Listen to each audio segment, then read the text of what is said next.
Doctor ਸਾਹਿਬ ਇੱਕ ਦਵਾਈ ਦੱਸਦੇ ਆ ਜੀ, ਉਹ ਭਾਰ ਘਟਾਉਣ ਦੇ ਲਈ ਸੇਫ ਆ, ਕੁਝ ਕਹਿੰਦੇ ਇਹ ਸ਼ੂਗਰ ਦੀ ਦਵਾਈ ਲਈ ਆ, ਕੀ ਕਹਿੰਦੇ ਹੋ, ਖਾ ਕੇ ਘਟਾ ਲੈਣਾ ਚਾਹੀਦਾ ਜੀ? ਡਾਇਬਟੀਜ਼ ਜਿਹੜੀ ਹੈਗੀ ਬਹੁਤ ਵੱਡੀ ਬਿਮਾਰੀ ਹੈਗੀ ਜਿਹਦਾ ਕੋਈ ਪਰਮਨੈਂਟ ਸੋਲੂਸ਼ਨ ਨਹੀਂ ਹੈਗਾ। ਅਸੀਂ ਕੋਸ਼ਿਸ਼ਾਂ ਬਹੁਤ ਕਰਦੇ ਹਾਂ ਵੀ ਤੁਸੀਂ ਖਾਣਾ ਵਧੀਆ ਖਾਓ, ਐਕਸਰਸਾਈਜ਼ ਕਰੋ, ਔਰ ਇਹਦੇ ਕੰਪਲਿਕੇਸ਼ਨਸ ਵੀ ਬਹੁਤ ਜ਼ਿਆਦਾ ਹੁੰਦੇ ਹਨ। ਕੈਨੇਡਾ ਦੀ ਆਬਾਦੀ 39 ਮਿਲੀਅਨ ਹੈ ਤੇ 8 ਮਿਲੀਅਨ ਲੋਕਾਂ ਨੂੰ ਡਾਇਬਟੀਜ਼ ਹੈਗੀ ਆ, ਔਰ ਕਰੀਬਨ ਇੱਕ ਡਾਇਬਟਿਕ ਪਿੱਛੇ 5 ਪ੍ਰੀ ਡਾਇਬਟਿਕ ਤੁਰੇ ਫਿਰਦੇ ਆ ਵੀ ਜਿਨ੍ਹਾਂ ਨੂੰ ਗਾਂ ਜਾ ਕੇ ਡਾਇਬਟੀਜ਼ ਹੋਣੀ ਆ। ਕੀ ਇਹ ਜਿੱਦਾਂ ਆਪਾਂ ਦੇਸੀ ਭਾਸ਼ਾ 'ਚ ਕਹਿੰਦੇ ਨੇ ਵੀ ਦਵਾਈ ਲੱਗ ਜਾਂਦੀ ਆ, ਜਾਂ ਇਹ ਆ ਵੀ ਭਾਰ ਘਟਾ ਲਓ ਤੁਸੀਂ ਤੇ ਮੁੜ ਕੇ ਫੇਰ ਛੱਡ ਦਿਓ, ਸ਼ੂਗਰ ਤੁਹਾਨੂੰ ਹੈ ਨਹੀਂ, ਵੈਸੇ ਹੀ ਭਾਰ ਘਟਾਉਣ ਲਈ ਲੈ ਕੇ ਛੱਡੀ ਜਾ ਸਕਦੀ ਹੈ? ਦੇਖੋ ਬਹੁਤ ਲੋਕੀ ਜਿਹੜੇ ਹੈਗੇ ਆ ਨਾ ਡਾਈਟਿੰਗ ਕਰਦੇ ਹੋ, ਡਾਈਟਿੰਗ ਦੇ ਨਾਲ weight ਘਟਦਾ, ਲੇਕਿਨ ਜਦੋਂ ਜਿਸ ਦਿਨ ਤੁਸੀਂ ਡਾਈਟਿੰਗ ਛੱਡਦੇ ਫੇਰ ਔਰ ਪੰਗਾ ਇਹ ਪੈਂਦਾ ਵੀ ਜਿਹੜਾ ਸਾਡਾ ਬਾਡੀ ਹੈਗਾ ਨਾ, ਜਦੋਂ ਆਪਾਂ ਡਾਈਟਿੰਗ ਕਰਦੇ ਉਹਨਾਂ ਨੂੰ ਘੱਟ ਨਿਊਟ੍ਰੀਸ਼ਨ ਮਿਲਦਾ ਤੇ ਬਾਡੀ ਇੱਕ ਸਟੇਟ 'ਚ ਜਾਂਦੀ ਹੈ। ਜਦੋਂ ਆਪਾਂ ਛੱਡ ਦਈਏ ਫਿਰ ਉਹ ਪੈਂਡੂਲਮ ਜਿਹੜਾ ਹੈਗਾ ਨਾਰਮਲ ਤੋਂ ਵੀ ਇਸ ਪਾਸੇ ਚਲਾ ਜਾਂਦਾ। ਬਹੁਤੇ ਲੋਕੀ ਓਵਰ ਗੇਨ ਕਰ ਜਾਂਦੇ। ਸੋ ਕਿਤੇ ਨਾ ਕਿਤੇ ਮਨ ਨੂੰ ਸਮਝਾਉਣਾ ਪੈਣਾ। ਕੀ ਇਹ ਜਿਹੜੇ ਤਰੀਕੇ ਹੈਗੇ ਆ ਇਹ ਇਕੁਅਲੀ ਗੁੱਡ ਹੈਗੇ ਆ ਨੈਚੁਰਲ ਤਰੀਕੇ ਨਾਲ ਵੀ ਬੰਦਾ ਖਾਣਾ ਘਟਾਵੇ ਤੇ ਆਪਣਾ ਸੈਰ ਸੂਰ ਵਧਾ ਦੇਵੇ, ਜਾਂ ਸਾਰਾ ਲਾਈਫ ਸਟਾਈਲ ਇਦਾਂ ਹੀ ਰੱਖ ਕੇ ਤੇ ਆ ਜਿਹੜਾ ਨਵੇਂ ਸਾਇੰਸ ਦੇ ਤਰੀਕੇ ਇਹਦੇ ਨਾਲ ਭਾਰ ਘਟ ਸਕਦਾ? ਵੀ ਆਪਾਂ ਆਪਣੇ ਮੂੰਹ ਦੇ ਵਿੱਚ ਕੀ ਪਾਉਂਦੇ ਆ। ਹੁਣ ਤਾਂ ਸਮਾਰਟਫੋਨਸ ਦੇ ਵਿੱਚ ਆਪਾਂ ਹਰ ਇੱਕ ਚੀਜ਼ ਹੈ ਨਾ, ਕੋਈ ਵੀ ਤੁਸੀਂ ਬਾਹਰੋਂ ਚੀਜ਼ ਕਰਨੀ ਆ ਤੁਸੀਂ ਆਪਣੇ ਕੈਮਰੇ ਦੇ ਨਾਲ ਕਰੋ, ਕੈਲੋਰੀਜ਼ ਉਸ ਵੇਲੇ ਕੱਢ ਕੇ ਤੁਹਾਡੀ ਲੌਕ ਇਨ ਕਰ ਸਕਦਾ। ਸੋ ਗੱਲ ਤਾਂ ਕੈਲੋਰੀਜ਼ ਦੀ ਹੈ, ਕਿੰਨੀ ਕੈਲੋਰੀਜ਼ ਪਾ ਰਹੇ ਆ। ਅਮੂਮਨ ਅਸੀਂ 2 ਤੋਂ 2.500 ਕੈਲੋਰੀਜ਼ ਲੈਂਦੇ ਆ ਜੀ ਪਰ ਡੇ। ਅਗਰ ਆਪਾਂ ਉਹਦੇ ਵਿੱਚ 1500 ਕੈਲੋਰੀਜ਼ 'ਚ ਆ ਜਾਈਏ ਤਾਂ ਸਾਡਾ weight ਘਟੂਗਾ। ਹੁਣ 1 ਪਾਊਂਡ ਘਟਾਉਣ ਨੂੰ, ਸਿਰਫ 1 ਪਾਊਂਡ ਘਟਾਉਣ ਨੂੰ ਤੁਹਾਨੂੰ 3500 ਕੈਲੋਰੀ ਡੈਫੀਸ਼ੀਐਂਟ ਹੋਣਾ ਪੈਣਾ। 3500 ਕੈਲੋਰੀਜ਼ ਘਟਾਓਗੇ ਤਾਂ 1 ਪਾਊਂਡ ਘਟੂਗਾ। ਸੋ ਉਹਦੇ 'ਚ ਤੁਸੀਂ ਖਾਣੇ 'ਚ ਸਮਝੋ 500 ਰੋਜ਼ ਘਟਾ ਲਏ ਤੇ 500 ਰੋਜ਼ ਤੁਸੀਂ ਐਕਸਰਸਾਈਜ਼ ਤੇ ਵਧਾ ਲਏ ਤੇ ਹਫਤੇ 'ਚ 1.5 ਤੋਂ 2 ਪਾਊਂਡ ਤੁਹਾਡਾ ਘਟ ਸਕਦਾ। ਆਮ ਤੌਰ ਤੇ ਸਾਡੇ ਵਰਗੇ ਲੋਕ ਇਹ ਕਹਿੰਦੇ ਵੀ ਸਾਨੂੰ ਪਤਾ ਸਾਰਾ ਕੁਝ ਹੈ ਜਿਹੜਾ ਤੁਸੀਂ ਦੱਸਿਆ, ਪਰ ਹੁੰਦਾ ਨਹੀਂ। ਓਬੇਸਿਟੀ ਦਾ ਜਨਮ ਬਚਪਨ ਤੋਂ ਹੁੰਦਾ। ਅਗਰ 10 ਸਾਲ ਤੱਕ ਤੁਹਾਡਾ ਬੱਚਾ ਹੈ ਨਾ, ਉਹਦੀ ਸਿਹਤ ਵਧੀਆ, ਉਹਨੇ ਪੂਰੀ ਉਮਰ ਠੀਕ ਰਹਿਣਾ, ਕਿਉਂਕਿ ਉਹ ਸਿੱਖ ਗਿਆ ਮੈਂ ਕੀ ਹੈਲਦੀ ਖਾਣਾ, ਕੀ ਮੈਂ ਐਕਸਰਸਾਈਜ਼ ਕਰਨੀ ਆ ਵਗੈਰਾ। ਉਹਦੇ ਬਾਅਦ ਬੜੀ ਸਟਰਗਲ ਆ। ਔਰ ਇਸ ਵੇਲੇ 30% ਬੱਚੇ ਕੈਨੇਡਾ ਦੇ ਵਿੱਚ ਭਾਰੇ ਹੋ ਗਏ। ਸੋ every 3rd child is overweight. ਹੁਣ ਅਗਰ ਅਸੀਂ ਬਾਡੀ ਮਾਸ ਇੰਡੈਕਸ ਕਹਿੰਦੇ ਆ BMI, ਸੋ ਹੈਲਥ ਕੈਨੇਡਾ ਕਹਿੰਦੀ ਹੈ ਵੀ ਜਿਹੜਾ ਗੋਲਡ ਸਟੈਂਡਰਡ ਜਿਹੜਾ ਐਥਲੀਟ ਦਾ ਉਹ ਹੈਗਾ 18 ਤੋਂ 20, ਲੇਕਿਨ 25 ਤੱਕ ਅਸੀਂ ਫਿਰ ਵੀ ਕਹਿੰਦੇ ਆ ਵੀ ਹੌਲੀ ਹੌਲੀ ਤੁਸੀਂ ਆਪਣਾ ਮੇਨਟੇਨ ਕਰੋ। ਡਾਕਟਰ ਪ੍ਰਗਟ ਸਿੰਘ ਭੁਰਜੀ ਹੁਣਾਂ ਨਾਲ ਅਸੀਂ ਗੱਲਬਾਤ ਕਰਨੀ ਆ। ਮਾਮਲਾ ਭਾਰ ਦੇ ਘਟਾਉਣ ਦੇ ਨਾਲ ਆ। ਇੱਕ ਦਵਾਈ ਦੱਸਦੇ ਆ ਜਿਹੜੀ ਆਮ ਤੌਰ ਤੇ ਲੋਕ ਸ਼ੂਗਰ ਦੀ ਬਿਮਾਰੀ ਲਈ ਦੱਸਦੇ ਆ ਡਾਕਟਰ, ਪਰ ਲੋਕ ਉਹਨੂੰ ਖਾ ਕੇ ਆਪਣਾ ਭਾਰ ਘਟਾਈ ਜਾਂਦੇ ਆ। ਅਮਰੀਕਾ ਦੇ ਵਿੱਚ ਇਹ ਗੱਲ ਬਹੁਤ ਜ਼ਿਆਦਾ ਚੱਲ ਰਹੀ ਆ। ਕੈਨੇਡਾ ਦੇ ਵਿੱਚ ਕੁਝ ਪਤਾ ਲੱਗਿਆ ਕਿ ਇੱਕ ਨੋਵਾ ਸਕੋਸ਼ੀਆ ਦੇ ਜਿਹੜੇ ਕੁਝ ਫਿਜ਼ੀਸ਼ੀਅਨ ਨੇ ਉਹ ਰਿਕਮੈਂਡ ਕਰ ਰਹੇ ਆ, ਤੇ ਇੱਥੇ ਸਾਡੀ ਲੋਅਰ ਮੈਨਲੈਂਡ ਦੀਆਂ 2 ਫਾਰਮੇਸੀਆਂ ਤੋਂ 80% ਦਵਾਈ ਉਹ ਅਮਰੀਕਾ ਨੂੰ ਜਾ ਰਹੀ ਹੈ। ਮਤਲਬ ਭਾਰ ਘਟਾਉਣ ਦੇ ਲਈ ਸ਼ੂਗਰ ਦੀ ਦਵਾਈ ਖਾ ਕੇ ਲੋਕ ਇੱਕਦਮ ਜਿਹੜੇ ਤੁਹਾਨੂੰ ਕਾਫੀ ਪਹਿਲਾਂ ਭਾਰੇ ਦਿਸਦੇ ਆ ਤੇ ਉਹ ਇੱਕਦਮ ਹੀ ਪਤਲੇ ਹੋ ਜਾਂਦੇ ਆ, ਦੱਸਦੇ ਇਸ ਦਵਾਈ ਦੇ ਨਾਲ। ਤੇ ਇਹ ਜਿਹੜੇ ਵੱਡੇ ਲੋਕ ਨੇ, ਸੈਲੀਬ੍ਰਿਟੀਜ਼ ਨੇ, ਖਾਸ ਕਰ ਅਮਰੀਕਾ ਦੇ ਵਿੱਚ, ਉਹਨਾਂ ਨੇ ਬਹੁਤ ਰეკਮੈਂਡ ਕੀਤਾ ਵੀ ਇਹ ਖਾ ਲਓ, ਭਾਰ ਘਟਾ ਲਓ, ਕੋਈ ਨੁਕਸਾਨ ਨਹੀਂ। ਡਾਕਟਰ ਪ੍ਰਗਟ ਸਿੰਘ ਭੁਰਜੀ ਉਹਨਾਂ ਕੋਲ ਅਸੀਂ ਪੁੱਛਦੇ ਹਾਂ ਵੀ ਕੀ ਗੱਲਬਾਤ ਆ। ਡਾਕਟਰ ਸਾਹਿਬ ਇੱਕ ਦਵਾਈ ਦੱਸਦੇ ਆ ਜੀ, ਉਹ ਭਾਰ ਘਟਾਉਣ ਦੇ ਲਈ ਸੇਫ ਆ, ਕੁਝ ਕਹਿੰਦੇ ਇਹ ਸ਼ੂਗਰ ਦੀ ਦਵਾਈ ਲਈ ਆ, ਕੀ ਕਹਿੰਦੇ ਹੋ, ਖਾ ਕੇ ਘਟਾ ਲੈਣਾ ਚਾਹੀਦਾ ਜੀ? ਦੇਖੋ ਇਹ ਜਿਹੜੀ ਦਵਾਈ ਹੈਗੀ ਆ ਓਜ਼ੈਂਪਿਕ ਇਹਦਾ ਨਾਂ ਹੈਗਾ, ਔਰ ਇਹ ਅਮਰੀਕਾ 'ਚ ਪਿਛਲੇ 8-9 ਸਾਲ ਤੋਂ ਲਾਇਸੈਂਸਡ ਹੈਗੀ ਆ। ਔਰ ਇਹ ਲਾਇਸੈਂਸ ਮਿਲਿਆ ਸੀ ਟਾਈਪ 2 ਡਾਇਬਟੀਜ਼। ਅੱਛਾ ਜੀ। ਟਾਈਪ 1 ਹੁੰਦੀ ਵੀ ਜਿਸ 'ਚ ਤੁਹਾਡਾ ਪੈਨਕ੍ਰੀਅਸ ਤੋਂ ਇਨਸੂਲਿਨ ਨਹੀਂ ਬਣਨਾ, ਤੁਹਾਨੂੰ ਪੂਰੀ ਉਮਰ ਟੀਕੇ ਲਾਉਣੇ ਪੈਣੇ ਆ, ਜਿਹੜੇ ਬੱਚਿਆਂ 'ਚ ਅਸੀਂ ਦੇਖਦੇ ਹਾਂ। ਟਾਈਪ 2 ਆ ਵੀ ਜਿੱਥੇ ਇਨਸੂਲਿਨ ਥੋੜ੍ਹਾ ਬਹੁਤ ਬਣ ਰਿਹਾ, ਲੇਕਿਨ ਉਹ ਆਪਣੇ ਟਾਰਗੇਟ ਏਰੀਆ 'ਚ ਕੰਮ ਨਹੀਂ ਕਰ ਰਿਹਾ ਕਿਉਂਕਿ ਚਰਬੀ ਉਹਦੇ ਉੱਤੇ ਚੜੀ ਆ, ਰਿਸੈਪਟਰ ਸਾਈਡ 'ਚ ਲੌਕ ਨਹੀਂ ਕਰ ਰਿਹਾ। ਸੋ ਇਹ ਦਵਾਈ ਬਣਾਈ ਸੀ ਵੀ ਜਿਹੜੇ ਟਾਈਪ 2 ਡਾਇਬੈਟਿਕਸ ਜਿਹੜੇ ਹੈਗੇ, ਕਿਉਂਕਿ ਡਾਇਬਟੀਜ਼ ਜਿਹੜੀ ਹੈਗੀ ਬਹੁਤ ਵੱਡੀ ਬਿਮਾਰੀ ਹੈਗੀ ਜਿਹਦਾ ਕੋਈ ਪਰਮਨੈਂਟ ਸੋਲੂਸ਼ਨ ਨਹੀਂ ਹੈਗਾ। ਅਸੀਂ ਕੋਸ਼ਿਸ਼ਾਂ ਬਹੁਤ ਕਰਦੇ ਹਾਂ ਵੀ ਤੁਸੀਂ ਖਾਣਾ ਵਧੀਆ ਖਾਓ, ਐਕਸਰਸਾਈਜ਼ ਕਰੋ, ਔਰ ਇਹਦੇ ਕੰਪਲਿਕੇਸ਼ਨਸ ਵੀ ਬਹੁਤ ਜ਼ਿਆਦਾ ਹੁੰਦੇ ਹਨ। ਕੈਨੇਡਾ ਦੀ ਆਬਾਦੀ 39 ਮਿਲੀਅਨ ਹੈ ਤੇ 8 ਮਿਲੀਅਨ ਲੋਕਾਂ ਨੂੰ ਡਾਇਬਟੀਜ਼ ਹੈਗੀ ਆ, ਔਰ ਕਰੀਬਨ ਇੱਕ ਡਾਇਬਟਿਕ ਪਿੱਛੇ 5 ਪ੍ਰੀ ਡਾਇਬਟਿਕ ਤੁਰੇ ਫਿਰਦੇ ਆ ਵੀ ਜਿਨ੍ਹਾਂ ਨੂੰ ਗਾਂ ਜਾ ਕੇ ਡਾਇਬਟੀਜ਼ ਹੋਣੀ ਆ। ਔਰ ਇਹਦਾ ਜਿਹੜਾ ਇਹਦਾ ਦੂਜਾ ਬੈਨੀਫਿਟ ਦੇਖਿਆ ਸੀ ਵੀ ਬਲੱਡ ਸ਼ੂਗਰ ਤੇ ਕੰਟਰੋਲ ਵਧੀਆ ਕਰਦੀ ਆ, ਵੀ ਜਿਹੜੇ ਲੈ ਰਹੇ ਸੀ ਲੋਕੀ ਉਹਨਾਂ ਦਾ weight ਵੀ ਰਿਡਿਊਸ ਹੋਇਆ। ਸੋ ਹੁਣ ਇਹਦੇ ਵਿੱਚ ਕਾਫੀ ਲੋਕ ਜਿਹੜੇ ਹੈਗੇ ਆ ਜਿਨ੍ਹਾਂ ਨੂੰ ਸ਼ੂਗਰ ਨਹੀਂ ਆ ਉਹ ਵੀ ਯੂਜ਼ ਕਰ ਰਹੇ ਆ ਓਜ਼ੈਂਪਿਕ। ਗੋਲੀ 'ਚ ਵੀ ਆਉਂਦੀ ਤੇ ਟੀਕੇ 'ਚ ਵੀ ਆਉਂਦੀ। ਟੀਕਾ ਹਫ਼ਤੇ ਬਾਅਦ ਲਾਉਣਾ ਪੈਂਦਾ, ਗੋਲੀ ਰੋਜ਼ ਲੈਣੀ ਪੈਂਦੀ ਹੈ ਨਾ। ਤੇ 4 ਸਿਮਿਲਰ ਦਵਾਈਆਂ ਜਿਹੜੀਆਂ ਉਹ ਟਰਾਇਲਸ ਤੋਂ ਚੱਲ ਰਹੀਆਂ, ਔਰ ਆਉਣ ਵਾਲੇ ਕੁਝ ਮਹੀਨੇ ਕੁਝ ਸਾਲਾਂ 'ਚ ਉਹਨਾਂ ਨੂੰ ਵੀ ਮਾਨਤਾ ਮਿਲ ਜਾਣੀ ਹੈ, ਔਰ ਵੈਰਾਈਟੀ ਆਫ ਦਵਾਈਆਂ ਅਵੇਲੇਬਲ ਹੋ ਜਾਣੀਆਂ। ਇਹ ਜਿਹੜੀ ਦਵਾਈ ਹੈਗੀ ਹੈ ਨਵੇਕਲੀ ਆ, ਇਹ ਸਾਡੇ ਰਿਸੈਪਟਰਸ ਦੇ ਐਗੋਨਿਸਟ ਕੰਮ ਕਰਦੀ ਆ, ਉਹਦੇ ਮਤਲਬ ਪ੍ਰੋਤਸਾਹਨ 'ਚ ਕੰਮ ਕਰਦੀ ਆ। ਤੁਹਾਡੀ ਪੈਨਕ੍ਰੀਅਸ ਦੇ ਉੱਤੇ ਅਸਰ ਕਰਕੇ ਇਨਸੂਲਿਨ ਜ਼ਿਆਦਾ ਬਣਾਉਂਦੀ ਆ। ਇਨਸੂਲਿਨ ਜਿਹੜਾ ਹੈਗਾ ਬਲੱਡ ਸ਼ੂਗਰ ਨੂੰ ਕੰਟਰੋਲ ਕਰਦਾ, ਤੁਹਾਡੀ ਸ਼ੂਗਰ ਇੰਪਰੂਵ ਹੁੰਦੀ ਆ। ਤੇ ਨਾਲੇ ਨਾਲ ਤੁਹਾਡਾ ਜਿਹੜਾ ਮੈਦਾ, ਉਹਦੇ ਤੋਂ ਜਿਹੜਾ ਫੂਡ ਹੈ ਹੌਲੀ ਹੌਲੀ ਹੌਲੀ ਹੌਲੀ ਆਂਤੜੀਆਂ 'ਚ ਭੇਜਦੀ ਆ, ਤੇ ਤੁਹਾਨੂੰ ਇੱਕ ਕਿਸਮ ਦਾ ਮਨ ਦੇ ਵਿੱਚ ਸੈਂਸ ਹੁੰਦੀ ਮੈਂ ਰੱਜ ਗਿਆ। ਓਵਰ ਈਟਿੰਗ ਨਹੀਂ ਕਰਦੇ ਤੁਸੀਂ।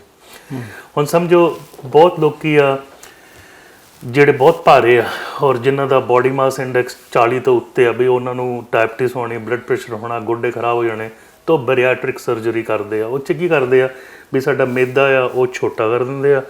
ਕਈ ਵਾਰ ਮੈਦੇ ਦਾ ਥੱਲਾ ਹਿੱਸਾ ਆਂਤੜੀਆਂ ਨੂੰ ਬਾਈਪਾਸ ਕਰਕੇ ਥੱਲੇ ਕਰ ਦਿੰਦੇ ਆ, ਵੀ ਜਿਹੜਾ ਐਬਜ਼ੌਰਪਸ਼ਨ ਵਾਲਾ ਏਰੀਆ ਉਹ ਘਟ ਜਾਏ, ਥੋੜ੍ਹਾ ਬਹੁਤ ਰਵੇ, ਹੈ ਨਾ। ਹੁਣ ਇਹਦੇ ਵਿੱਚ ਕਿਉਂਕਿ ਫੂਡ ਇਨਟੇਕ ਜਿਹੜਾ ਹੈਗਾ ਇਨਸਾਨ ਘਟਾਊਗਾ, ਤਾਂ ਉਹਦਾ ਤਾਂ ਮਤਲਬ ਫਿਰ ਵਜ਼ਨ ਘਟਣਾ। ਔਰ ਬਹੁਤ ਸਾਰੇ ਲੋਕਾਂ ਨੇ 20 ਪਾਉਂਡ 40 ਪਾਉਂਡ 100 ਪਾਉਂਡ ਵੀ ਦੱਸਿਆ। ਔਰ ਤੁਸੀਂ ਜਿੱਦਾਂ ਮੈਂਸ਼ਨ ਕੀਤਾ ਹਾਲੀਵੁੱਡ ਦੀ ਸੈਲੀਬ੍ਰਿਟੀਜ਼ ਜਿਨ੍ਹਾਂ ਨੂੰ ਨਾ ਮੋਟਾਪਾ ਨਾ ਸ਼ੂਗਰ ਦੀ ਪ੍ਰੋਬਲਮ ਆ, ਹੋਰ ਲੀਨ ਹੋਣ ਵਾਸਤੇ, ਹੋਰ ਸਾਈਜ਼ ਜ਼ੀਰੋ ਹੋਣ ਵਾਸਤੇ ਕਈ ਵਾਰ ਉਹ ਵੀ ਲੈ ਰਹੇ ਆ। ਔਰ ਜਿਹੜਾ ਸੋਸ਼ਲ ਮੀਡੀਆ ਉਹਦੇ ਵਿੱਚ ਓਜ਼ੈਂਪਿਕ ਦੀ ਇਸ ਵੇਲੇ 400 ਮਿਲੀਅਨ ਤੋਂ ਜ਼ਿਆਦਾ ਕਲਿੱਕ ਹੋ ਚੁੱਕੀ ਆ ਲੋਕਾਂ ਦੇ ਆਪਸ 'ਚ ਡਿਸਕਸ਼ਨ 'ਚ ਵੀ ਇਹ ਲੈ ਲਓ। ਹੁਣ ਅਮਰੀਕਾ ਦੇ ਵਿੱਚ ਇਸ ਵੇਲੇ ਸ਼ਾਰਟੇਜ ਪਈ ਹੋਈ ਹੈ ਦਵਾਈ ਦੀ। ਕੈਨੇਡਾ ਦੇ ਵਿੱਚ ਵੀ ਸ਼ਾਰਟੇਜ ਹੈ, ਕਿਉਂਕਿ ਇੱਕੋ ਹੀ ਜਿਹੜੀ ਡਰੱਗ ਮੈਨੂਫੈਕਚਰਿੰਗ ਕੰਪਨੀ ਹੈ ਨੋਵਾਰਟਿਸ ਇਹਨੂੰ ਬਣਾਉਂਦੀ ਹੈ। ਹੁਣ ਜਿਹੜੀ ਲਿਲੀ ਲੈਬ ਹੈ ਉਹਨੂੰ ਸੈਕਿੰਡ ਜਿਹੜੀ ਹੈਗੀ ਹੈ ਜਿਹੜੀ ਟਰਾਇਲ ਤੋਂ ਚੱਲ ਰਹੀ, ਸ਼ਾਇਦ ਉਹਨੂੰ ਵੀ ਮਾਨਤਾ ਮਿਲ ਜਾਏ। ਸੋ ਕਹਿਣ ਦਾ ਮਨੋਰਥ ਹੈਗਾ ਵੀ ਜਿਹੜੇ ਵਿਅਕਤੀ ਹੈਲਦੀ ਈਟਿੰਗ ਐਕਸਰਸਾਈਜ਼ ਵਗੈਰਾ 'ਚ ਆਪਣਾ ਭਾਰ ਨਹੀਂ ਮੇਨਟੇਨ ਕਰ ਰਹੇ, ਉਹਨਾਂ ਨੂੰ ਅਸੀਂ ਕਹਿੰਦੇ ਹਾਂ ਕਈ ਵਾਰ ਵੀ ਤੁਹਾਡੀ ਚੋਇਸ ਹੈਗੀ ਬੈਰੀਆਟ੍ਰਿਕ ਸਰਜਰੀ, ਉਹਨਾਂ ਦੇ ਲਈ ਇੱਕ ਹੋਰ ਆਪਸ਼ਨ ਹੋ ਗਿਆ ਵੀ ਨਾਨ ਸਰਜੀਕਲ ਚੋਇਸ ਜਿਹੜੀ ਹੋ ਗਈ ਆ ਓਜ਼ੈਂਪਿਕ ਜਿਹੜੀ ਦਵਾਈ ਹੈਗੀ ਆ। ਇਹਦੇ ਕੁਝ ਸਾਈਡ ਇਫੈਕਟ ਹੈਗੇ ਆ ਵੀ ਜਿਵੇਂ ਪੇਟ ਦੇ ਵਿੱਚ ਬਲੋਟਿੰਗ ਹੁੰਦਾ, ਉਲਟੀ ਆਉਣ ਨੂੰ ਹੁੰਦਾ, ਜਿੱਦਾਂ ਡਾਇਰੀਆ ਕਈ ਵਾਰ ਹੁੰਦਾ, ਬਟ ਇਹ ਦਵਾਈਆਂ ਦੇ ਨਾਲ ਕਿਸੇ ਦੇ ਨਾਲ ਵੀ ਹੋ ਸਕਦਾ, ਕੋਈ ਮੇਜਰ ਸਾਈਡ ਇਫੈਕਟ ਨਹੀਂ ਹੋਇਆ। ਹੁਣ ਅਗਰ ਆਪਾਂ ਦੇਖੀਏ ਇਹਦਾ ਪੋਜ਼ਿਟਿਵ ਸਾਈਡ ਵੀ ਇਹਨੇ ਸ਼ੂਗਰ ਵੀ ਮੇਨਟੇਨ ਕਰਨੀ ਹੈ ਤੁਹਾਡੀ, ਇਹਨੇ weight ਰਿਡਕਸ਼ਨ ਵੀ ਕਰਨਾ। ਜਦੋਂ weight ਰਿਡਕਸ਼ਨ ਹੋਇਆ ਤੁਹਾਡਾ ਹਾਰਟ ਦੀ ਹੈਲਥ ਇੰਪਰੂਵ ਹੋ ਸਕਦੀ ਆ, ਤੁਹਾਡਾ ਮਤਲਬ ਕੋਲੇਸਟਰੋਲ ਦੇ ਵਿੱਚ ਬੈਨੀਫਿਟ ਆ ਸਕਦਾ, ਤੁਹਾਡੀ ਓਵਰਆਲ ਲਾਈਫ ਜਿਹੜੀ ਹੈਗੀ ਆ ਜਿਵੇਂ ਥੋੜ੍ਹੀ ਜਿਹੀ ਅੱਛੀ ਰਹਿ ਸਕਦੀ ਆ, ਪ੍ਰੋਲੋਂਗ ਰਹਿ ਸਕਦੀ ਆ। ਕਾਸਟ ਇਹਦਾ ਬਹੁਤ ਜ਼ਿਆਦਾ ਹੈਗਾ, ਸਾਈਡ ਇਫੈਕਟਸ ਵੀ ਹੈਗੇ ਆ, ਔਰ ਜਿਹੜੇ ਟੀਕੇ ਜਿਹੜੇ ਹੈਗੇ ਉਹ ਤਾਂ ਬਹੁਤ ਜ਼ਿਆਦਾ ਐਕਸਪੈਂਸਿਵ ਹੈਗੇ ਆ। ਮੇਰੇ ਖਿਆਲ ਦੇ ਨਾਲ ਸਾਡੇ ਕੋਲ ਐਡੀਸ਼ਨਲ ਆਪਸ਼ਨ ਅਵੇਲੇਬਲ ਹੋ ਗਿਆ, ਔਰ ਹੈਲਥ ਕੈਨੇਡਾ ਨੇ ਓਜ਼ੈਂਪਿਕ ਨੂੰ ਤੇ ਮਾਨਤਾ ਦਿੱਤੀ ਹੋਈ ਹੈ, ਲੇਕਿਨ ਜਿਹੜੀਆਂ ਦੂਜੀਆਂ ਦਵਾਈਆਂ ਅਜੇ ਆ ਰਹੀਆਂ ਉਹ ਅਮਰੀਕਾ ਦੇ ਵਿੱਚ 4 ਹੋਰ ਆ ਰਹੀਆਂ ਡਿਫਰੈਂਟ ਫਾਰਮੇਸੀਜ਼ ਤੋਂ, ਉਹਨਾਂ ਨੂੰ ਮਾਨਤਾ ਮਿਲੂਗੀ, ਉਹਦੇ ਬਾਅਦ ਸਾਡੇ ਇੱਥੇ ਆਊਗੀ। ਤੇ ਇਸ ਵੇਲੇ ਲੋਕਾਂ ਕੋਲ ਇੱਕ ਚੋਇਸ ਵੀ ਹੋਊਗਾ ਵੀ ਨਾਨ ਸਰਜੀਕਲ ਤਰੀਕੇ ਦੇ ਨਾਲ ਵੀ ਆਪਣਾ weight ਮੈਨੇਜ ਕਰ ਸਕਣਗੇ। ਡਾਕਟਰ ਸਾਹਿਬ ਇਹਨੂੰ ਹੁਣ ਕਿੱਦਾਂ ਸਮਝਿਆ ਜਾਵੇ ਵੀ ਇੱਕ ਜਦੋਂ ਬੰਦਾ ਮੰਨ ਲਓ ਕੋਈ ਭਾਰ ਜ਼ਿਆਦਾ ਆ, ਉਹਦਾ ਮੇਰਾ ਭਾਰ ਜ਼ਿਆਦਾ ਆ, ਇਹਨੂੰ ਲੈਣੀ ਸ਼ੁਰੂ ਕਰ ਦਿਓ ਤੇ ਕੀ ਇਹ ਜਿੱਦਾਂ ਆਪਾਂ ਦੇਸੀ ਭਾਸ਼ਾ 'ਚ ਕਹਿੰਦੇ ਨੇ ਵੀ ਦਵਾਈ ਲੱਗ ਜਾਂਦੀ ਆ, ਜਾਂ ਇਹ ਆ ਵੀ ਭਾਰ ਘਟਾ ਲਓ ਤੁਸੀਂ ਤੇ ਮੁੜ ਕੇ ਫੇਰ ਛੱਡ ਦਿਓ, ਸ਼ੂਗਰ ਤੁਹਾਨੂੰ ਹੈ ਨਹੀਂ, ਵੈਸੇ ਹੀ ਭਾਰ ਘਟਾਉਣ ਲਈ ਲੈ ਕੇ ਛੱਡੀ ਜਾ ਸਕਦੀ ਹੈ? ਦੇਖੋ ਬਹੁਤ ਲੋਕੀ ਜਿਹੜੇ ਹੈਗੇ ਆ ਨਾ ਡਾਈਟਿੰਗ ਕਰਦੇ ਹੋ, ਡਾਈਟਿੰਗ ਦੇ ਨਾਲ weight ਘਟਦਾ, ਲੇਕਿਨ ਜਦੋਂ ਜਿਸ ਦਿਨ ਤੁਸੀਂ ਡਾਈਟਿੰਗ ਛੱਡਦੇ ਫੇਰ ਔਰ ਪੰਗਾ ਇਹ ਪੈਂਦਾ ਵੀ ਜਿਹੜਾ ਸਾਡਾ ਬਾਡੀ ਹੈਗਾ ਨਾ, ਜਦੋਂ ਆਪਾਂ ਡਾਈਟਿੰਗ ਕਰਦੇ ਉਹਨਾਂ ਨੂੰ ਘੱਟ ਨਿਊਟ੍ਰੀਸ਼ਨ ਮਿਲਦਾ ਤੇ ਬਾਡੀ ਇੱਕ ਸਟੇਟ 'ਚ ਜਾਂਦੀ ਆ। ਜਦੋਂ ਆਪਾਂ ਛੱਡ ਦਈਏ ਫਿਰ ਉਹ ਪੈਂਡੂਲਮ ਜਿਹੜਾ ਹੈਗਾ ਨਾਰਮਲ ਤੋਂ ਵੀ ਇਸ ਪਾਸੇ ਚਲਾ ਜਾਂਦਾ, ਬਹੁਤੇ ਲੋਕੀ ਓਵਰ ਗੇਨ ਕਰ ਜਾਂਦੇ। ਸੋ ਕਿਤੇ ਨਾ ਕਿਤੇ ਮਨ ਨੂੰ ਸਮਝਾਉਣਾ ਪੈਣਾ। ਸ਼ਾਰਟ ਟਰਮ ਵਾਸਤੇ ਵਧੀਆ ਵੀ ਤੁਸੀਂ ਅਗਰ ਮਤਲਬ ਸਟਰਗਲ ਕਰ ਰਹੇ ਸੀ ਵੀ ਤੁਹਾਨੂੰ ਇੱਕ ਹੋਰ ਤਰੀਕਾ ਮਿਲ ਗਿਆ, ਜਾਂ ਤੁਸੀਂ ਸੋਚ ਰਹੇ ਸੀ ਵੀ ਮੈਂ ਬੈਰੀਆਟ੍ਰਿਕ ਸਰਜਰੀ ਹੁਣ ਮੈਨੂੰ ਕਰਨੀ ਪੈਣੀ ਆ ਤੇ ਮੈਨੂੰ ਸਰਜਰੀ ਤੋਂ ਡਰ ਲੱਗਦਾ, ਕਿਉਂਕਿ ਸਰਜਰੀ 'ਚ ਫਿਰ ਤੁਹਾਨੂੰ ਜਨਰਲ ਐਨਸਥੀਸੀਆ ਦੇਣਾ, ਉਹਨਾਂ ਨੇ ਭਾਵੇਂ ਸਕੋਪੀ ਦੇ ਨਾਲ ਕਰਨੀ ਆ, ਜੋ ਵੀ ਸਰਜਰੀ ਅੱਜ ਕੱਲ੍ਹ ਸਕੋਪੀ ਦੇ ਨਾਲ ਹੀ ਹੁੰਦੀ ਆ। ਬਹੁਤ ਲੋਕੀ ਹਿੰਦੁਸਤਾਨ ਜਾਂਦੇ ਕਿਉਂਕਿ ਉੱਥੇ ਸਸਤੀ ਪੈਂਦੀ ਆ। ਇੱਥੇ ਹੈਲਥ ਕੈਨੇਡਾ ਵੀ ਬੈਰੀਆਟ੍ਰਿਕ ਸਰਜਰੀ ਕਰਦਾ, ਲੇਕਿਨ ਉਹ ਫਿਰ ਸਾਰੇ ਮੈਜਰਸ ਫੇਲ ਹੋ ਕੇ ਅਗਰ ਤੁਹਾਨੂੰ ਕੋਈ ਰੋਗ ਹੈਗਾ, ਤੁਹਾਡਾ ਰਿਸਕ ਹੈਗਾ ਡੈਥ ਦਾ, ਤਾਂ ਹੁੰਦੀ ਆ। ਤਾਂ ਬਹੁਤ ਲੰਬਾ ਚੌੜਾ ਪ੍ਰੋਸੀਜਰ ਹੈ, ਕੋਈ 5 ਸਾਲ ਲੱਗ ਜਾਂਦੇ ਆ ਨਾ ਵੇਟ ਪੀਰੀਅਡ 'ਚ। ਤਾਂ ਲੋਕੀ ਦੂਜੇ ਮੈਕਸੀਕੋ ਚਲੇ ਜਾਂਦੇ ਆ, ਮੈਕਸੀਕੋ ਮਹਿੰਗਾ ਪੈਂਦਾ, ਇੰਡੀਆ ਚਲੇ ਜਾਂਦੇ ਕਿਉਂਕਿ ਦੋਸਤ ਮਿੱਤਰ ਵੀ ਹੈਗੇ, ਫੈਮਿਲੀ ਵੀ ਹੈਗੀ ਵੀ ਇੱਕ ਟ੍ਰਿਪ 'ਚ ਸਾਰਾ ਕੰਮ ਹੋ ਜਾਊਗਾ। ਤੇ ਉਹ ਸਕੋਪੀ ਦੇ ਨਾਲ ਕਰਕੇ ਤੇ ਉਹ ਮੈਂ ਦੱਸਿਆ ਸੀ ਜਿੱਦਾਂ ਵੀ ਜਿਹੜਾ ਸਟਮਕ ਹੈਗਾ, ਮਿਹਦਾ ਹੈਗਾ, ਉਹਨੂੰ ਮਤਲਬ ਪਲਾਸਟਿਕ ਕਰਦੇ ਆ ਵੀ ਉਹਦਾ ਜਿਹੜਾ ਸਾਈਜ਼ ਹੈ ਉਹ ਅੱਧਾ ਕੀਤਾ ਜਾਵੇ, ਜਾਂ ਮਿਹਦੇ ਦਾ ਜਿਹੜਾ ਥੱਲਾ ਹਿੱਸਾ ਡਿਓਡਨਮ ਉਹਨੂੰ ਮਿਡਲ ਆਫ ਇੰਟੈਸਟਾਈਨਸ ਪਾ ਦਿੱਤਾ ਜਾਏ ਤਾਂ ਕਿ ਜਿਹੜਾ ਸਰਫੇਸ ਏਰੀਆ ਐਬਜ਼ੌਰਪਸ਼ਨ ਦਾ ਉਹ ਥੋੜ੍ਹਾ ਘੱਟ ਜਾਏ। ਲੇਕਿਨ ਉਹ ਲੋਕਾਂ ਨੂੰ ਫਿਰ ਵਿਟਾਮਿਨ B12 ਡੈਫੀਸ਼ੀਐਂਸੀ ਹੁੰਦੀ ਹੈ, ਕਿਉਂਕਿ ਮਿਹਦੇ ਤੋਂ ਹੀ ਵਿਟਾਮਿਨ B12 ਦੀ ਜਿਹੜੀ ਐਬਜ਼ੌਰਪਸ਼ਨ ਹੋਣੀ ਹੈ। ਸੋ ਉਹਨਾਂ ਨੂੰ ਪੂਰੀ ਉਮਰ ਫਿਰ ਉਹ ਦੂਜੇ ਵਿਟਾਮਿਨ ਸਪਲੀਮੈਂਟਸ ਲੈਣੇ ਪੈਂਦੇ ਆ। ਇਹ ਸਟੱਡੀ ਦੇ ਵਿੱਚ ਇਹ ਆਇਆ ਸੀ ਵੀ ਤੁਹਾਨੂੰ ਹੋਰ ਕੁਝ ਵਿਟਾਮਿਨ ਸਪਲੀਮੈਂਟਸ ਦੀ ਲੋੜ ਨਹੀਂ ਲੈਣੀ ਪੈਣੀ, ਤੁਹਾਡਾ ਮਨ ਜਿਹੜਾ ਹੈਗਾ ਉਹ ਰੱਜ ਜਾਂਦਾ, ਤੁਹਾਡਾ weight loss ਹੁੰਦਾ, ਬਲੱਡ ਸ਼ੂਗਰ ਮੇਨਟੇਨ ਰਹਿੰਦੀ ਹੈ। ਲੇਕਿਨ ਜਦੋਂ ਤੁਸੀਂ ਗੱਲ ਕੀਤੀ ਆ ਵੀ ਜਦੋਂ ਛੱਡਾਂਗੇ ਤਾਂ ਉਹ ਲਾਈਫਸਟਾਈਲ ਉਹੀ ਰੱਖਣੀ ਪੈਣੀ ਹੈ, ਜਿੱਦਾਂ ਵੀ ਆਪਾਂ ਘੱਟ ਖਾਣਾ, ਐਕਸਰਸਾਈਜ਼, 7 ਘੰਟੇ ਨੀਂਦ। ਬਹੁਤ ਸਾਰੇ ਲੋਕ ਹੈ ਜਿਨ੍ਹਾਂ ਨੂੰ ਨੀਂਦ ਠੀਕ ਨਹੀਂ ਹੁੰਦੀ ਜਾਂ ਉਹਨਾਂ ਦੀ ਕੁਆਲਿਟੀ ਆਫ ਸਲੀਪ ਠੀਕ ਨਹੀਂ ਆ, ਉਹਨਾਂ ਦਾ weight ਵੱਧਦਾ, ਆਬਸਟਰਕਟਿਵ ਸਲੀਪ ਐਪਨੀਆ 'ਚ ਵੀ weight ਵੱਧਦਾ। ਸੋ ਨੀਂਦ ਬਹੁਤ ਇੰਪੋਰਟੈਂਟ ਗੱਲ ਹੈ। ਡਾਕਟਰ ਟੈਡਰਸ ਨੇ ਸ਼ੇਅਰ ਕੀਤਾ ਸੀ ਵੀ 2030 ਤੱਕ ਸਿਰਫ ਕੁਝ 7 ਸਾਲ ਰਹਿ ਗਏ, 50% ਆਵਾਮ ਜਿਹੜਾ ਮੋਟਿਆਂ ਤੇ ਚਲੇ ਜਾਣਾ। ਸੋ 7 ਸਾਲ ਦੇ ਵਿੱਚ ਜਿਹੜਾ ਸਾਡੀ ਧਰਤੀ ਦੇ ਵਿੱਚ ਅਸੀਂ ਰਹਿ ਰਹੇ ਹਾਂ, ਜਿਹੜੀ ਮੋਟਾਪੇ ਦੀ ਦਰ ਆ ਆਲਮੋਸਟ 50% ਤੱਕ ਅੱਪੜ ਜਾਣੀ, ਔਰ ਉਹਦਾ direct link sugar, blood pressure, heart disease, stroke ਉਹਦੇ ਨਾਲ ਹੁੰਦਾ। ਔਰ ਇਹਦੇ ਵੱਖ-ਵੱਖ ਰੀਜ਼ਨਸ ਹੈਗੇ ਆ। ਜਦੋਂ ਦਾ ਪੂਅਰ ਕੰਟਰੀਜ਼ 'ਚ ਫਾਸਟ ਫੂਡ ਗਿਆ ਉਦੋਂ ਦਾ ਉੱਥੇ ਵੀ ਓਬੇਸਿਟੀ ਅਸੀਂ ਦੇਖ ਰਹੇ ਹਾਂ। ਸੋ ਘਰ ਦਾ ਭੋਜਨ ਅਸੀਂ ਖਾਈਏ, ਦਾਲ ਸਬਜ਼ੀ ਰੋਟੀ, ਮੀਟ ਮੱਛੀ ਅੰਡਾ ਮੁਰਗਾ ਜੋ ਵੀ ਆਪਾਂ ਪਹਿਲਾਂ ਖਾਂਦੇ ਸੀ, ਪਾਣੀ ਪੀਏ, ਸ਼ੂਗਰ ਡਰਿੰਕ ਨਾ ਲਈਏ, 1 ਤੋਂ 2 ਘੰਟੇ ਰੋਜ਼ ਐਕਸਰਸਾਈਜ਼ ਮਿਨੀਮਮ ਕਰੀਏ, ਮਨ ਨੂੰ ਸ਼ਾਂਤ ਰੱਖੀਏ, ਨੀਂਦ ਵਧੀਆ ਹੋਵੇ, ਇਹ ਵੀ ਜ਼ਰੂਰੀ ਹੈਗੀ ਆ। ਸੋ ਅਗੇਨ ਯਾ ਤੁਸੀਂ ਓਜ਼ੈਂਪਿਕ ਲੈ ਲਿੱਤੀ, ਤੁਸੀਂ 100 ਪਾਊਂਡ ਘਟਾ ਲਿਆ ਸਮਝੋ ਕਰੀਬਨ 6 ਮਹੀਨੇ 'ਚ, ਉਹਦੇ ਬਾਅਦ ਓਜ਼ੈਂਪਿਕ ਛੱਡ ਦਿੱਤੀ ਔਰ ਖਾਣਾ ਪੀਣਾ ਤੁਹਾਡਾ ਬੈਕ ਟੂ ਜਿਹੜਾ ਪਹਿਲੋਂ ਸੀ, ਤੇ ਫਿਰ weight ਤਾਂ ਵਧੂਗਾ, ਹੋਰ ਸ਼ਾਇਦ ਉਸ ਤੋਂ ਵੀ ਜ਼ਿਆਦਾ ਹੋ ਜਾਊਗਾ। ਸੋ ਕਿਤੇ ਨਾ ਕਿਤੇ ਇਹ ਆਪਣੇ ਮਨ ਨੂੰ ਸੁਚੇਤ ਰੱਖਣ ਵਾਸਤੇ, ਮਨ ਜੀਤੇ ਜਗਜੀਤ, ਸੋ ਮਨ ਨੂੰ ਜਿੱਤੋਗੇ ਤੇ ਸਰੀਰ ਨੂੰ ਵੀ ਜਿੱਤ ਜਾਓਗੇ। ਡਾਕਟਰ ਸਾਹਿਬ 2 ਗੱਲਾਂ ਦੱਸਦੇ ਨੇ। ਇੱਕ ਤਾਂ ਇਹ ਕਹਿੰਦੇ ਆ ਵੀ ਕੁਝ ਲੋਕ ਤਾਂ ਕਹਿੰਦੇ ਜੀ ਭਾਰ ਘਟਾਉਣ ਦਾ ਕੋਈ ਫਾਰਮੂਲਾ ਨਹੀਂ ਦੁਨੀਆ ਤੇ, ਸਿੱਧੀ ਗੱਲ ਆ ਵੀ ਤੁਸੀਂ ਬਾਡੀ ਦੇ ਅੰਦਰ ਕੀ ਪਾ ਰਹੇ ਹੋ ਤੇ ਬਾਹਰ ਕੀ ਕੱਢ ਰਹੇ ਹੋ ਐਕਸਰਸਾਈਜ਼ ਦੇ ਨਾਲ, ਉਹਦਾ ਹਿਸਾਬ ਕਿਤਾਬ ਆ ਤੇ ਉਹ ਤੁਹਾਡੀ ਬਾਡੀ ਆ। ਦੂਜੀ ਜਿਹੜੀ ਧਿਰ ਹੁਣ ਇਹ ਕਹਿਣ ਲੱਗ ਪਏ ਵੀ ਨਹੀਂ ਹੋਰ ਤਰੀਕੇ ਵੀ ਹੈਗੇ, ਸ਼ੂਗਰ ਦੀ ਦਵਾਈ ਖਾ ਲਓ, ਜਾਂ ਜਿੱਦਾਂ ਤੁਸੀਂ ਦੱਸਦੇ ਕਿ ਬੈਰੀਐਟ੍ਰਿਕ ਸਰਜਰੀ ਆ ਕਿ ਤੁਹਾਡੇ ਉਹ ਮਿਹਦੇ ਨੂੰ ਸਟੇਪਲ ਕਰਕੇ ਛੋਟਾ ਕਰ ਦਿੰਦੇ ਆ। ਕੀ ਇਹ ਜਿਹੜੇ ਤਰੀਕੇ ਹੈਗੇ ਆ ਇਹ ਇਕੁਅਲੀ ਗੁੱਡ ਹੈਗੇ ਆ ਨੈਚੁਰਲ ਤਰੀਕੇ ਨਾਲ ਵੀ ਬੰਦਾ ਖਾਣਾ ਘਟਾਵੇ ਤੇ ਆਪਣਾ ਸੈਰ ਸੂਰ ਵਧਾ ਦੇਵੇ, ਜਾਂ ਸਾਰਾ ਲਾਈਫ ਸਟਾਈਲ ਇਦਾਂ ਹੀ ਰੱਖ ਕੇ ਤੇ ਆ ਜਿਹੜਾ ਨਵੇਂ ਸਾਇੰਸ ਦੇ ਤਰੀਕੇ ਇਹਦੇ ਨਾਲ ਭਾਰ ਘਟ ਸਕਦਾ? ਜਸਕਰਨ ਜੀ, ਜਿਹੜਾ ਤੁਹਾਡਾ ਪਹਿਲਾ ਜਿਹੜਾ ਮੈਥਡ ਆ ਉਹ ਹੈਗਾ ਵਧੀਆ ਮੈਥਡ, ਵੀ ਆਪਾਂ ਆਪਣੇ ਮੂੰਹ ਦੇ ਵਿੱਚ ਕੀ ਪਾਉਂਦੇ ਆ। ਹੁਣ ਤਾਂ ਸਮਾਰਟਫੋਨਸ ਦੇ ਵਿੱਚ ਆਪਾਂ ਹਰ ਇੱਕ ਚੀਜ਼ ਹੈ ਨਾ, ਕੋਈ ਵੀ ਤੁਸੀਂ ਬਾਹਰੋਂ ਚੀਜ਼ ਕਰਨੀ ਆ ਤੁਸੀਂ ਆਪਣੇ ਕੈਮਰੇ ਦੇ ਨਾਲ ਕਰੋ, ਕੈਲੋਰੀਜ਼ ਉਸ ਵੇਲੇ ਕੱਢ ਕੇ ਤੁਹਾਡੀ ਲੌਕ ਇਨ ਕਰ ਸਕਦਾ। ਸੋ ਗੱਲ ਤਾਂ ਕੈਲੋਰੀਜ਼ ਦੀ ਹੈ, ਕਿੰਨੀ ਕੈਲੋਰੀਜ਼ ਪਾ ਰਹੇ ਹਾਂ। ਅਮੂਮਨ ਅਸੀਂ 2 ਤੋਂ 2,500 ਕੈਲੋਰੀਜ਼ ਲੈਂਦੇ ਆ ਜੀ ਪਰ ਡੇ। ਅਗਰ ਆਪਾਂ ਉਹਦੇ ਵਿੱਚ 1500 ਕੈਲੋਰੀਜ਼ 'ਚ ਆ ਜਾਈਏ ਤਾਂ ਸਾਡਾ weight ਘਟੂਗਾ। ਹੁਣ 1 ਪਾਊਂਡ ਘਟਾਉਣ ਨੂੰ, ਸਿਰਫ 1 ਪਾਊਂਡ ਘਟਾਉਣ ਨੂੰ ਤੁਹਾਨੂੰ 3500 ਕੈਲੋਰੀ ਡੈਫੀਸ਼ੀਐਂਟ ਹੋਣਾ ਪੈਣਾ। 3500 ਕੈਲੋਰੀਜ਼ ਘਟਾਓਗੇ ਤਾਂ 1 ਪਾਊਂਡ ਘਟੂਗਾ। ਸੋ ਉਹਦੇ 'ਚ ਤੁਸੀਂ ਖਾਣੇ 'ਚ ਸਮਝੋ 500 ਰੋਜ਼ ਘਟਾ ਲਏ ਤੇ 500 ਰੋਜ਼ ਤੁਸੀਂ ਐਕਸਰਸਾਈਜ਼ ਤੇ ਵਧਾ ਲਏ ਤੇ ਹਫ਼ਤੇ 'ਚ 1.5 ਤੋਂ 2 ਪਾਊਂਡ ਤੁਹਾਡਾ ਘਟ ਸਕਦਾ। ਸੋ ਕਰੀਬਨ ਤੀਜੇ ਦਿਨ ਬਾਅਦ ਤੁਸੀਂ 3000 ਕੈਲੋਰੀਜ਼ ਡੈਫੀਸ਼ੀਐਂਟ ਹੋ ਗਏ ਹੈ ਨਾ। ਸੋ ਅਗਰ ਆਪਾਂ ਖਾਣਾ ਜਿਹੜਾ ਹੈਗਾ 500 ਕੈਲੋਰੀ ਘਟਾ ਲਈਏ ਤੇ 500 ਕੈਲੋਰੀ ਐਕਸਰਸਾਈਜ਼ ਦੀ ਵਧਾ ਲਈਏ ਤਾਂ 1000 ਕੈਲੋਰੀਜ਼ ਅਸੀਂ ਬਰਨ ਕਰ ਰਹੇ ਹਾਂ। ਸੋ ਤੁਹਾਡਾ weight ਮੇਨਟੇਨ ਰਹਿ ਸਕਦਾ। ਬਹੁਤ ਸਾਰੇ ਲੋਕ ਹੈ ਉਹਨਾਂ ਨੇ ਇਦਾਂ ਹੀ ਕੀਤਾ। ਹੁਣ ਜਿਹੜੀ weight watcher ਸੀ, ਜਿਹੜੀ ਬਹੁਤ ਵੱਡੀ ਅਜੇ ਵੀ ਸੰਸਥਾ ਚੱਲਦੀ ਹੈ, ਉਹੀ ਸਿਖਾਉਂਦੇ ਤੁਹਾਨੂੰ ਕੈਲੋਰੀਜ਼ ਦੇਖੋ, ਕੈਲੋਰੀਜ਼ ਦੇਖੋ, ਕੈਲੋਰੀਜ਼ ਕਾਊਂਟ ਕਰੋ। ਉਹ ਕਾਉਂਸਲਿੰਗ ਦੇ ਉੱਤੇ ਹੀ ਕੰਮ ਕਰਦੇ ਆ। ਜਿਹੜੇ ਦੂਜੇ ਹੈਗੇ ਆ ਬਰਨਸਟੀਨ ਐਂਡ ਕੰਪਨੀ, ਉਹ ਟੀਕੇ ਦਿੰਦੇ ਆ ਮਲਟੀ ਵਾਈਟਾਮਿਨ, ਉਹ ਤੁਹਾਨੂੰ ਕੀਟੋਜੈਨਿਕ ਫੇਸ ਤੇ ਲੈ ਜਾਂਦੇ ਵੀ ਤੁਹਾਡੀ ਬਾਡੀ ਬਰਨ ਹੋਣ ਲੱਗ ਪੈਂਦੀ ਆ। ਜਦੋਂ ਬਾਡੀ ਦੇ ਅੰਦਰ ਅੰਗਾਰ ਵੱਧ ਗਿਆ, ਬਰਨ ਕਰਨ ਲੱਗ ਪਿਆ, ਉਹ ਟੈਂਪਰੇਰੀ ਤੁਹਾਨੂੰ ਗਰੰਟੀ ਕਰਦੇ 20 ਪਾਊਂਡ ਪਰ ਮੰਥ, ਬਟ ਜਿਸ ਦਿਨ ਤੁਸੀਂ ਛੱਡਦੇ ਫਿਰ ਬੈਕ ਟੂ ਪਸੂੜੀ ਪੈ ਗਈ ਹੈ ਨਾ।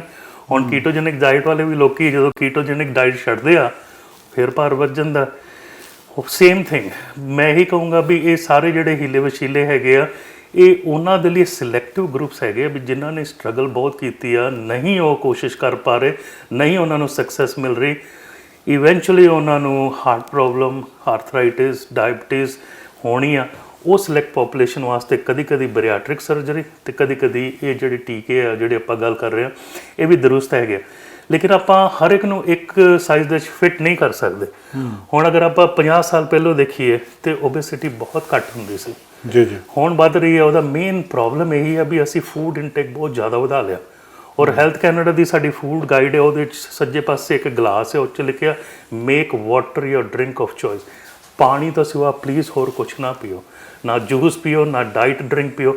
ਜਿਹੜੇ ਡਾਈਟ ਡਰਿੰਕ ਹੈਗੇ ਠੀਕ ਹੈ, ਉਹ 'ਚ 0 ਕੈਲੋਰੀਜ਼ ਆ। ਉਹਦੇ ਬਾਅਦ ਤੁਸੀਂ ਜਿਹੜੀ ਵੀ ਚੀਜ਼ ਖਾਧੀ ਉਹ 100% ਬੋਡੀ ਨੇ ਅਬਜ਼ੌਰਬ ਕਰਨੀ, ਕਿਉਂਕਿ ਕ੍ਰੇਵਿੰਗ 'ਚ ਚਲੇਗੀ। ਔਰ ਜਿਹੜੇ ਦੂਜੇ ਬਾਹਰ ਮਿੱਠੇ ਪਦਾਰਥ ਮਿਲ ਰਹੇ ਆ ਸਟੋਰਾਂ ਦੇ ਉੱਤੇ, ਡੋਨਟ ਮਿਲ ਰਹੇ ਆ, ਪਾਈਸ ਮਿਲ ਰਹੀਆਂ, ਡਿਜ਼ਰਟਸ ਮਿਲ ਰਹੇ ਆ, ਉਹਦੇ 'ਚ ਉਹਨਾਂ ਨੇ ਐਰੀਥਰੋਟੋਲ ਪਾਇਆ ਹੋਇਆ, ਸਟੀਵੀਆ ਔਰ ਐਰੀਥਰੋਟੋਲ ਜਿਹੜਾ ਹੈਗਾ ਉਹ ਫੈਕਟਰੀਆਂ 'ਚ ਬਣਦਾ। ਉਹਦਾ ਨਾ ਸਮੈਲ ਆ, ਨਾ ਉਹਦਾ ਕੋਈ ਸਾਈਡ ਇਫੈਕਟ ਆ, ਨਾ ਆਫਟਰ ਟੇਸਟ ਆ, ਲੇਕਿਨ ਉਹ ਸਵੀਟਨਰ ਹੈਗਾ 0 ਕੈਲੋਰੀ। ਲੇਕਿਨ ਉਹਦੇ ਨਾਲ ਪਲੇਟਲੇਟ ਐਗਰੀਗੇਸ਼ਨ ਵੱਧ ਕੇ ਕਰੀਬਨ 25% ਚਾਂਸ ਹੈ ਵੀ ਹਾਰਟ ਪ੍ਰੋਬਲਮ, ਸਟ੍ਰੋਕ ਹੋਣ ਦੇ। ਸੋ ਜਿਹੜੇ ਆਰਟੀਫਿਸ਼ੀਅਲ ਸਵੀਟਨਰ ਹੈ ਉਹਦਾ ਵੀ ਪੰਗਾ ਹੈਗਾ। ਸੋ ਆਪਾਂ ਜਿਹੜਾ ਨਾ ਮਿਠਾਸ ਜਿਹੜੀ ਹੈਗੀ ਆ ਉਹ ਆਪਣੀ ਬੋਲੀ 'ਚ ਰੱਖੀਏ। ਮਿੱਠ ਬੋਲੜਾ ਜੀ ਸੱਜਣ ਸੁਆਮੀ ਮੋਹਰਾ। ਔਰ ਬਾਹਰੋਂ ਅਸੀਂ ਚੀਨੀ ਖਾਣੀ ਬੰਦ ਕਰੀਏ। ਜਿਹੜੀ ਹੈਲਥ ਕੈਨੇਡਾ ਕਹਿੰਦੀ ਆ ਵੀ ਇੱਕ ਬੰਦੇ ਨੂੰ 9 ਚਮਚ ਤੋਂ ਜ਼ਿਆਦਾ ਚੀਨੀ ਪਰ ਡੇ 24 ਘੰਟੇ 'ਚ ਨਹੀਂ ਹੋਣੀ ਚਾਹੀਦੀ, ਤੇ 6 ਚਮਚ ਪਰ ਡੇ ਫॉर ਵੂਮਨ। ਔਰ ਅਸੀਂ 40 ਤੋਂ 50 ਸਪੂਨ ਪਰ ਡੇ ਖਾ ਰਹੇ ਹਾਂ। ਸੋ ਅਸੀਂ 5 ਟਾਈਮ ਜ਼ਿਆਦਾ ਖਾ ਰਹੇ ਹਾਂ। ਔਰ ਜਿਹੜਾ ਲੂਣ ਹੈਗਾ ਅਸੀਂ 2 ਟਾਈਮਸ ਜ਼ਿਆਦਾ ਖਾ ਰਹੇ ਹਾਂ। ਸੋ ਲੂਣ ਘੱਟ ਕਰੋ, ਚੀਨੀ ਬੰਦ ਕਰੋ, ਐਡਿਡ ਸ਼ੂਗਰ ਬਾਹਰੋਂ, ਮੈਦਾ ਬੰਦ ਕਰੋ, ਤੇ ਦੁੱਧ ਦਹੀਂ ਥੋੜਾ ਘਟਾ ਲਓ। 500 ml ਤੋਂ ਉੱਤੇ ਨਹੀਂ।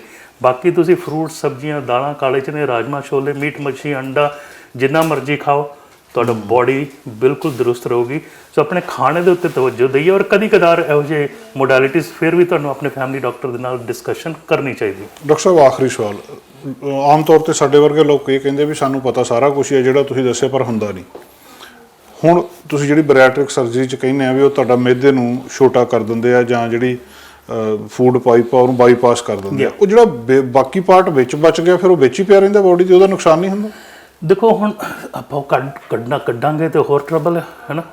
ਹੁਣ ਜਿਹੜੀ ਸਰਜਰੀ ਇੱਕ ਵਾਰੀ ਕਰਾ ਲਈ ਤਾਂ ਫਿਰ ਤਾਂ ਉਹ ਪਰਮਾਨੈਂਟ ਤੁਸੀਂ ਕੱਟ ਲਵਾ ਲਿਆ ਹੈ ਨਾ, ਉਹ ਫਿਰ ਹੁਣ ਗੋਇੰਗ ਬੈਕ ਨਹੀਂ ਹੈਗਾ। ਔਰ ਸਰਜਰੀ ਦੇ ਕੰਪਲਿਕੇਸ਼ਨਸ ਵੀ ਹੈਗੇ, ਬਲੀਡਿੰਗ ਹੈਗੀ ਹੈ, ਇਨਫੈਕਸ਼ਨ ਹੈਗੀ ਹੈ, ਰੇਅਰਲੀ ਡੈਥ ਦੇ ਵੀ ਚਾਂਸਸ ਹੈਗੇ ਵੀ ਬੇਹੋਸ਼ ਕਰਨ ਵਾਲੀ ਦਵਾਈਆਂ, ਜਾਂ ਕੋਈ ਵੱਡੀ ਆਰਟਰੀ ਕੱਟ ਹੋ ਗਈ, ਜਾਂ ਹੋਰ ਕੋਈ ਗੜਬੜ ਹੋ ਗਈ।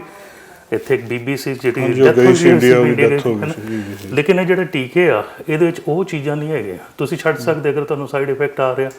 ਔਰ ਇਹਦਾ ਡੈਥ ਦਾ ਜਿਹੜਾ ਹੈਗਾ ਚਾਂਸ ਤਾਂ 0 ਤੇ ਤੁਸੀਂ ਲੈ ਆਂਦਾ। ਸੋ ਇੱਕ ਰਿਵਰਸੀਬਲ ਚੀਜ਼ ਹੈਗੀ ਆ। ਲੇਕਿਨ ਗੱਲ ਫਿਰ ਉੱਥੇ ਹੋਣੀ ਆ ਵੀ ਇਹ ਓਬੇਸਿਟੀ ਦਾ ਜਨਮ ਬਚਪਨ ਤੋਂ ਹੁੰਦਾ। ਅਗਰ 10 ਸਾਲ ਤੱਕ ਤੁਹਾਡਾ ਬੱਚਾ ਹੈ ਨਾ, ਉਹਦੀ ਸਿਹਤ ਵਧੀਆ, ਉਹਨੇ ਪੂਰੀ ਉਮਰ ਠੀਕ ਰਹਿਣਾ, ਕਿਉਂਕਿ ਉਹ ਸਿੱਖ ਗਿਆ ਮੈਂ ਕੀ ਹੈਲਦੀ ਖਾਣਾ, ਕੀ ਮੈਂ ਐਕਸਰਸਾਈਜ਼ ਕਰਨੀ ਆ ਵਗੈਰਾ। ਉਹਦੇ ਬਾਅਦ ਬੜੀ ਸਟਰਗਲ ਆ। ਔਰ ਇਸ ਵੇਲੇ 30% ਬੱਚੇ ਕੈਨੇਡਾ ਦੇ ਵਿੱਚ ਭਾਰੇ ਹੋ ਗਏ। ਸੋ every 3rd child is overweight. ਹੁਣ ਅਗਰ ਅਸੀਂ ਬਾਡੀ ਮਾਸ ਇੰਡੈਕਸ ਕਹਿੰਦੇ ਆ BMI, ਸੋ ਹੈਲਥ ਕੈਨੇਡਾ ਕਹਿੰਦੀ ਹੈ ਵੀ ਜਿਹੜਾ 골ਡ ਸਟੈਂਡਰਡ ਜਿਹੜਾ ਐਥਲੀਟ ਦਾ ਉਹ ਹੈਗਾ 18 ਤੋਂ 20। ਲੇਕਿਨ 25 ਤੱਕ ਅਸੀਂ ਫਿਰ ਵੀ ਕਹਿੰਦੇ ਆ ਵੀ ਹੌਲੀ ਹੌਲੀ ਤੁਸੀਂ ਆਪਣਾ ਮੇਨਟੇਨ ਕਰੋ। 25 ਤੋਂ ਟੱਪਿਆ ਤਾਂ ਅਸੀਂ ਫਿਰ ਉਹਨਾਂ ਨੂੰ ਥੋੜਾ ਕੰਨ ਖਿੱਚ ਕੇ ਕਹਿੰਦੇ ਆ ਭਈ ਨਹੀਂ ਤੈਨੂੰ ਸ਼ੂਗਰ ਬੰਦ ਕਰਨੀ ਪੈਣੀ, ਐਕਸਰਸਾਈਜ਼ ਜ਼ਿਆਦਾ ਕਰਨੀ। 30 ਤੋਂ ਟੱਪਿਆ ਤਾਂ ਤੁਸੀਂ ਫਿਰ ਓਬੇਸਿਟੀ 'ਚ ਚਲੇ ਗਏ। 40 ਤੋਂ ਉੱਤੇ ਟੱਪਿਆ ਤੇ ਤੁਹਾਡਾ ਰਿਸਕ ਜਿਹੜਾ ਵੱਧ ਗਿਆ, ਹਾਰਟ ਡਿਜ਼ੀਜ਼ ਦਾ, ਡਾਇਬਟੀਜ਼ ਦਾ, ਆਰਥਰਾਈਟਿਸ ਦਾ, ਸਾਰੀ ਚੀਜ਼ਾਂ। ਸੋ ਕਿਤੇ ਨਾ ਕਿਤੇ ਤੁਹਾਨੂੰ ਇੱਕ ਗਾਈਡਲਾਈਨਸ ਲੈ ਕੇ ਆਉਣੀ ਪੈਣੀ ਆ।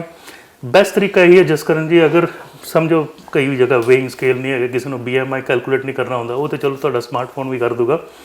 ਜਿੰਨੀ ਤੁਹਾਡੀ ਹਾਈਟ ਆ ਉਸ ਤੋਂ ਤੁਹਾਡੀ ਜਿਹੜੀ ਕਮਰ ਹੈ ਧੁੰਨੀ ਦੇ ਲੱਗੇ ਉਹ ਅੱਧੀ ਹੋਣੀ ਚਾਹੀਦੀ ਹੈ, ਉਸ ਤੋਂ ਘੱਟ। ਸਮਝੋ ਕੋਈ 6 ਫੁੱਟ ਦਾ, ਤਾਂ ਜਿਹੜਾ ਬੈਲਟ ਆ ਉਹ 36 ਇੰਚ ਜਾਂ ਉਸ ਤੋਂ ਘੱਟ ਹੋਣਾ ਚਾਹੀਦਾ। ਇਹ ਵੀ ਇੱਕ ਵਧੀਆ ਤਰੀਕਾ, ਕਿਉਂਕਿ ਅਗਰ ਕਈ ਜਿਹੜੇ ਭਲਵਾਨ ਹੈਗੇ ਆ ਉਹਨਾਂ ਦੇ ਮਸਲ ਬਹੁਤ ਜ਼ਿਆਦਾ ਹੈ ਨਾ, ਵੇਸਟ ਉਹਨਾਂ ਦੇ ਘੱਟ ਆ, BMI ਜ਼ਿਆਦਾ ਹੋਊਗਾ ਕਿਉਂਕਿ ਵਜਨ ਤਾਂ ਹੋਊਗਾ ਮਸਲ ਦਾ, ਲੇਕਿਨ ਐਕਚੁਅਲ ਜਿਹੜਾ ਤੁਹਾਡੇ ਢਿੱਡ ਦੇ ਲਾਗੇ ਜਿਹੜਾ ਫੈਟ ਇਕੱਠਾ ਹੁੰਦਾ ਉਹ ਜ਼ਿਆਦਾ ਟਰਬਲ ਦੂਗਾ। ਜੀ ਬਹੁਤ ਬਹੁਤ ਸ਼ੁਕਰੀਆ ਡਾਕਟਰ ਸਾਹਿਬ, ਮਿਹਰਬਾਨੀ ਜੀ। Thank you. ਬਹੁਤ ਖੁਸ਼ ਰਹੋ, ਆਬਾਦ ਰਹੋ, ਹੱਸਦੇ ਰਹੋ, ਵਸਦੇ ਰਹੋ। ਭੋਜਨ ਤੇ ਨਾਲ ਭਜਨ ਬਹੁਤ ਜ਼ਰੂਰੀ ਹੈ। ਮਿਹਰਬਾਨੀ ਜੀ। ਦੋਸਤੋ ਜਿਹੜੀ ਅੱਜ ਬਹੁਤ ਚਰਚਾ ਦੇ ਵਿੱਚ ਖਬਰ ਹੈਗੀ ਆ, ਦਵਾਈ, ਸ਼ੂਗਰ ਦੀ ਦਵਾਈ ਜਿਹਦੇ ਨਾਲ ਭਾਰ ਘਟਦਾ ਹੈ ਕਹਿੰਦੇ, ਉਹ ਅਸੀਂ ਉਹਦੇ ਬਾਰੇ ਡਾਕਟਰ ਸਾਹਿਬ ਤੋਂ ਇਨਫੋਰਮੇਸ਼ਨ ਲਈ ਹੈ।